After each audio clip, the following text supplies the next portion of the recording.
সুন্দরবনের দৃশ্য এটি।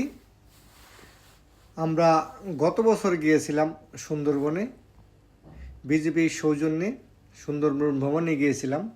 এখানে এক ঝাঁক সাংবাদিক গিয়েছিলেন, যে যার মতো করে ঘুরে বেরিয়েছেন, রিপোর্ট করেছেন।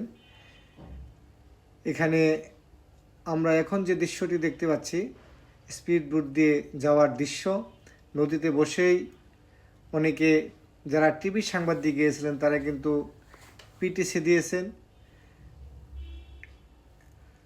এই মুহূর্তে আমরা একজন নারী সাংবাদিককে দেখব, নাদিয়া শারমিন আপা।